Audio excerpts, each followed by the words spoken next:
suis Liliana aussi, cofondatrice du Centre Audace Féminine.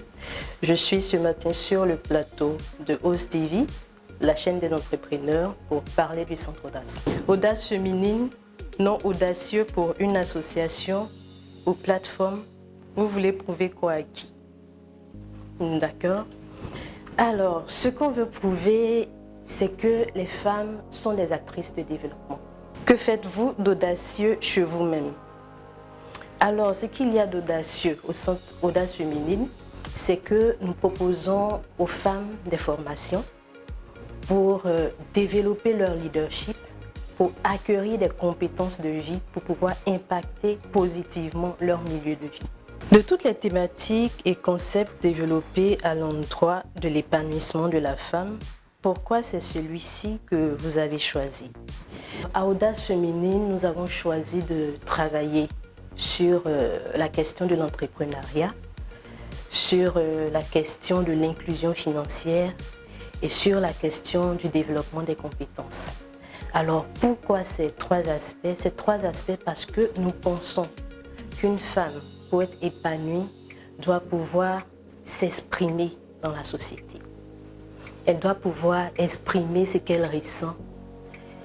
Et en plus de s'exprimer, elle doit pouvoir être autonome financièrement.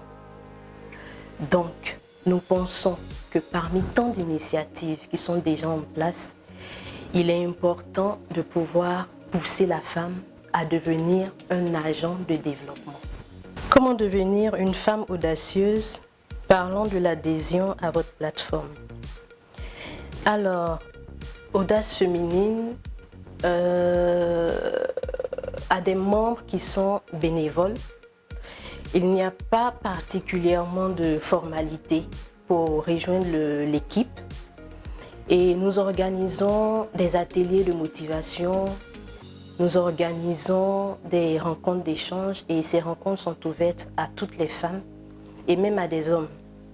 Donc c'est le moyen par lequel les femmes peuvent devenir audacieuses, elles peuvent rejoindre notre initiative. Avec tous les mouvements féminins et féministes qui existent déjà, ne pensez-vous pas que votre plateforme est de trop? Alors non. Comme on a l'habitude de le dire en Côte d'Ivoire, trop de viande ne gâte pas la sauce. Alors, il y a certes beaucoup de mouvements féminins, mais nous essayons d'être particuliers dans ce que nous faisons. Nous essayons de poser des actions qui auront un véritable impact, qui auront des résultats qui sont palpables sur la vie des femmes. Donc, par exemple, en entrepreneuriat, contrairement à ce qui se fait déjà, nous essayons de traiter la situation de la femme entrepreneur au cas par cas. Quelle est sa situation actuelle? Quelles sont ses capacités? Quelles sont ses limites? Et dans quel domaine d'activité est-ce qu'elle peut exceller en fonction du bilan de compétences qu'on aura fait? Et en fonction de cela, quelle est la stratégie particulière à adapter à la situation de cette femme?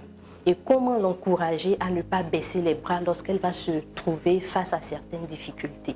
Donc, l'accompagnement, il est vraiment adapté à la personne que nous avons en face de nous. Donc, je dirais que ça, c'est le plus de notre initiative. Que retenir de Audace Féminine? Alors, ce que nous voulons que vous reteniez de Audace Féminine, c'est que Audace Féminine est une initiative qui a pour mission de former et d'accompagner les femmes pour leur plein épanouissement. Et notre vision à court terme, c'est de devenir un centre de référence sous-régional en matière de leadership, de formation et d'accompagnement des femmes. Et comme on aime bien le dire, les femmes sont des actrices de développement et nous voulons être le canal par lequel nous ferons briller ces talents féminins.